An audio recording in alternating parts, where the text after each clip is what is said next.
So ito na yung kaganapan ngayong gabi dito mga kababayan sa may harap po ng Raha Sulaiman dito po sa Roxas Boulevard.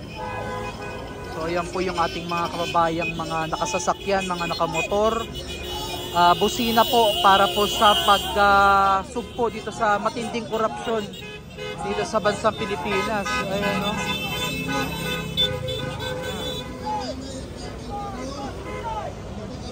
Grabe.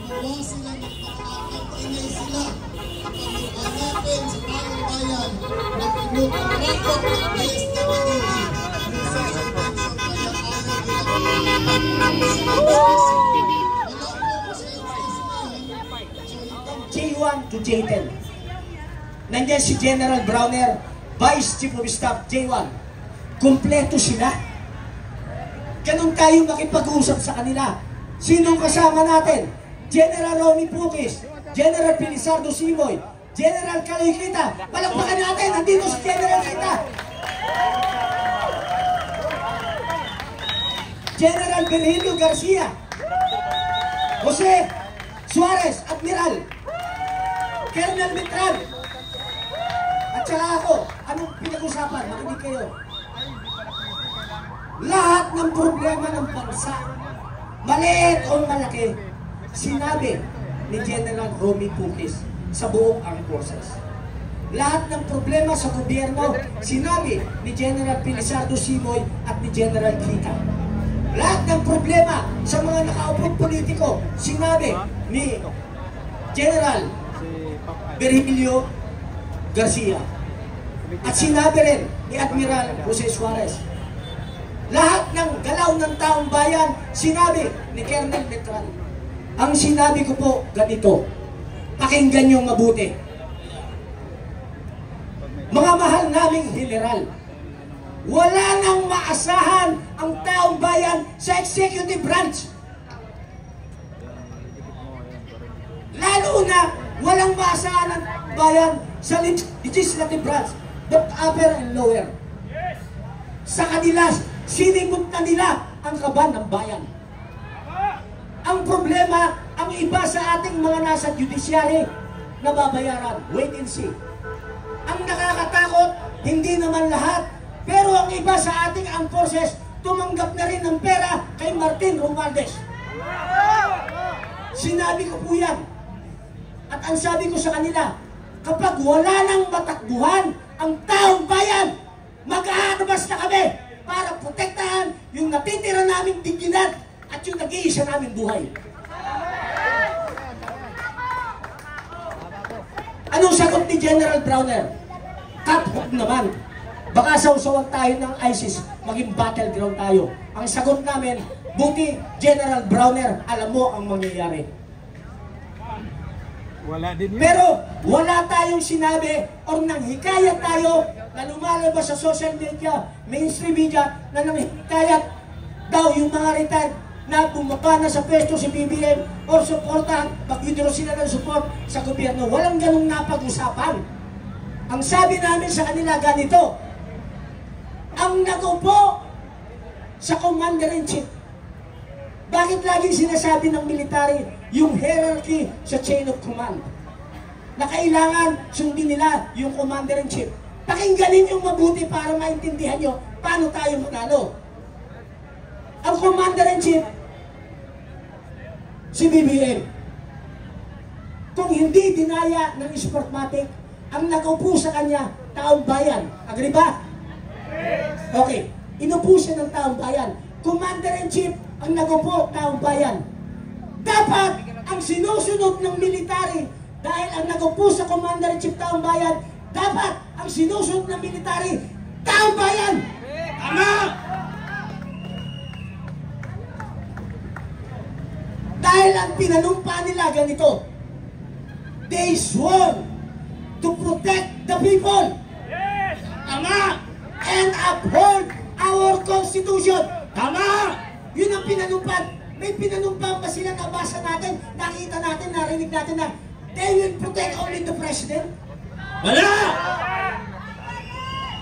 They will protect only those corrupt government officials. Wala! Wala! Okay. Nagkakaintindihan na tayo. So pwede pala Dahil tayo ang pinakamataas, tayo nag-upo sa presidente, dapat tayo ang pinapakinggan ng armed forces. Ang tanong ko sa inyo, pwede ba nating utusan ang armed forces sa ngayon na huliin na lahat ng kurap? Pwede! Pwede! Pwede! Pwede ba? Pwede! Pwede! Oh, lahat na nandito, gagawa tayo ng manifesto ha. Gagawin natin itong lugar na ito. Signature Raja copy! Raja Sulaiman. Okay? Gagawin natin makasaysayan ito. Bukas gagawa tayo ng manifesto na inuutusan natin ng armed forces na arestuhin na lahat ng korap. Tama! Kasama si Marcos Gusto nyo na! na kasama sa history? Okay. Pag hindi sumunod ang military, gagawa ulit tayo ng statement. Hindi nyo kayang ipatupad ang sinumpa ninyo na protektahan ng taong bayan at i-uphold ng Constitution. Ang krimen, nangyari na, nangyayari pa, at mangyayari pa. Kailangan pa ba ng ebidensya? The very crime is happening before our very eyes. Hindi na kailangan ng ebidensya. Alam naman natin walang makakasuhan eh. Kung ayaw tayo sundin ng military, gagawa tayo ulit ng manifesto. Hindi nyo kayang arestuhin. Kaming nandito, kami na aaresto sa mga kurap. Tama! Tama! Arestuhin ang korap! Okay! Pamunuan natin! Pamunuan natin! Pipirma tayo lahat!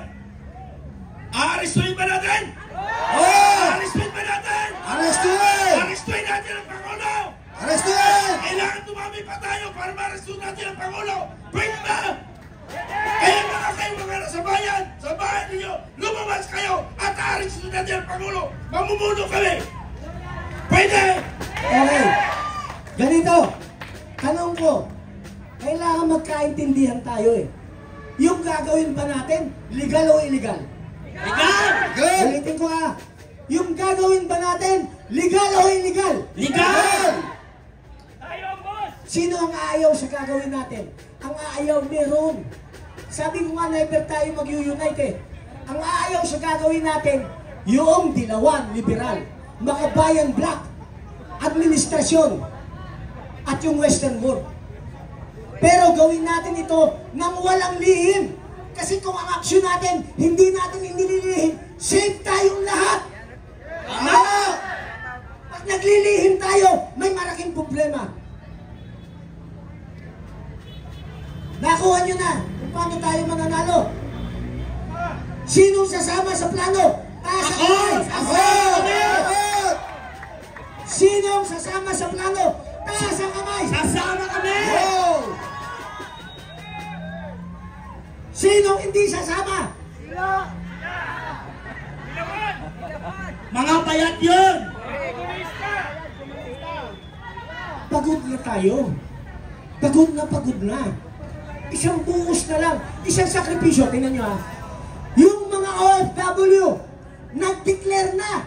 Hindi sila magpapadala ng remittance. Walang kikitain ng gobyerno. Para maramdaman nila yung galit ng mga kapatid nating OFW na yung pera pinapatubuhan sa bangko, exchange rate, kinakaltasan pa.